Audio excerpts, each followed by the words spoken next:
Destekler açık yarışmak bazılarına daha zevkli gelebilir. Ancak hızlanmak için desteksiz oynamayı öğrenmeniz gerekir. Ben Arkın ve bugün Formula 1 2020'de manuel vitesli oynamayı anlatacağım. Önce sistemin nasıl çalıştığına, sonra nasıl manuel süreceğinize ve en sonunda da bazı gelişmiş tekniklere bakacağız. Eğer ilk defa buradaysanız ve hızlanmak istiyorsanız sizin için de birkaç rehberim var. Onlara da kanaldan ulaşabilirsiniz. Haydi videoya geçelim. Her yarış motoru en iyi performansı verebildiği belli aralıklara sahiptir. Bu aralıklarda kalmak iyi sürelere sahip olmanın anahtarıdır. Bu değerler içinde kalmak için de vites değiştiririz. Eğer devir çok artarsa vites arttırıp çok azalırsa da vites düşürmemiz gerekir. Formula 1 2020'de otomatik vites seçebilir ya da kontrolü elinize alıp istediğinizde vites değiştirebilirsiniz. Yarıştığınız yere bağlı olarak bir turda 70 kere vites değiştirmeniz gerekebilir. Hızlanırken, yavaşlarken veya viraj alırken doğru vitesi bulmanız lazım. Otomatiğe alıp bununla kafa yormayabilirsiniz. Ama bu sizin performansınızı da etkiler. Çünkü bazen oyun vitesi çok erken arttırabilir ya da azaltabilir.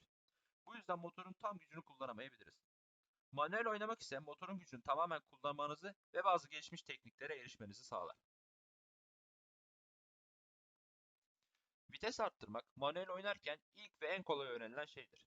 Hızlanırken ekrana bakın veya da motorun sesini dinleyin. Siz hızlandıkça motorun sesi artar ve ekranınızda ışıklar yanmaya başlar. Kırmızı ışıkların sonuna gelince de vitesinizi arttırın. Eğer sorun yaşarsanız ses ayarlarından upshift tonu ekleyebilirsiniz. Vites arttırmanız gerektiği yerlerde size bir bip sesi verecektir. Bazı durumlarda, örneğin virajlarda vites arttırmak istemeyebilirsiniz. Formula 1 araçları düşük viteslerde daha iyi dönerler. Bu yüzden, örneğin bazı virajlarda 3. vitesin sonunda olmak 4. vitesin başında olmaktan iyi olabilir. Eğer geç vites arttırırsanız hızlanmanız azalır. Aracınız her viteste belli bir hıza çıkabilir. Ayrıca motora da zarar verebilirsiniz. Eğer erken vites arttırırsanız bir sonraki viteste düşük devirlere sahip olursunuz. Bu arka tekerlere verdiğiniz gücü sınırlar. Bu durum bazen çok yararlı olabilecek bir tekniği ortaya çıkarır. Short shifting, vitesi normalden erken arttırarak arka tekerlerin dönmesini azaltır. Bu yol tutuşunun düşük olduğu durumlarda faydalı olabilir. Örneğin yavaş aldığınız virajların çıkışında, soğuk tekerlerle yarıştığınızda ya da yağmurlu havalarda. Ayrıca aracın kayacağını hissettiğinizde vites arttırmak sizi kurtarabilir. Hızlanmaya başlarken ekrandaki ışıklar yanmadan hemen önce vites arttırmaya çalışın. Motorun sesi de farklı olacaktır.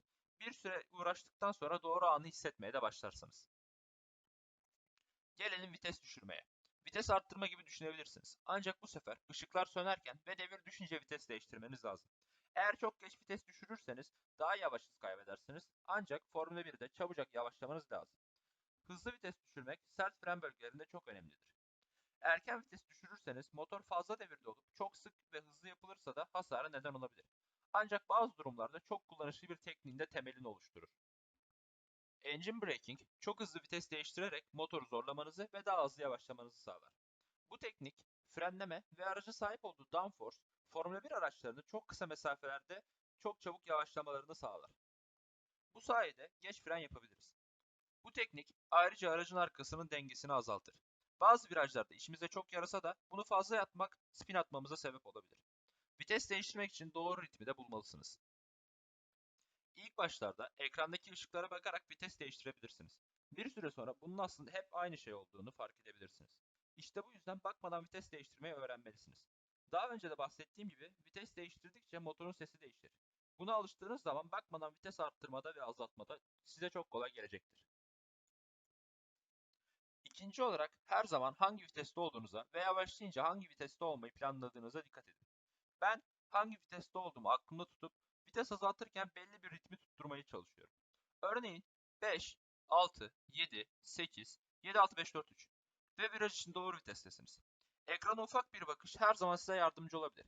Ama ben genellikle bakmadan oynuyorum ve alışınca sizin de bakmanıza gerek kalmayacaktır.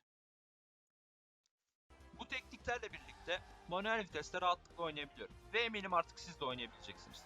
Bu video size yardımcı olduysa ve daha fazlasını görmek istiyorsanız yorumlarda belirtip abone olarak yeni rehberlere anında ulaşabilirsiniz. Daha fazla püf nokta için ekrandaki videoyu izleyebilir veya playlist'e bakabilirsiniz.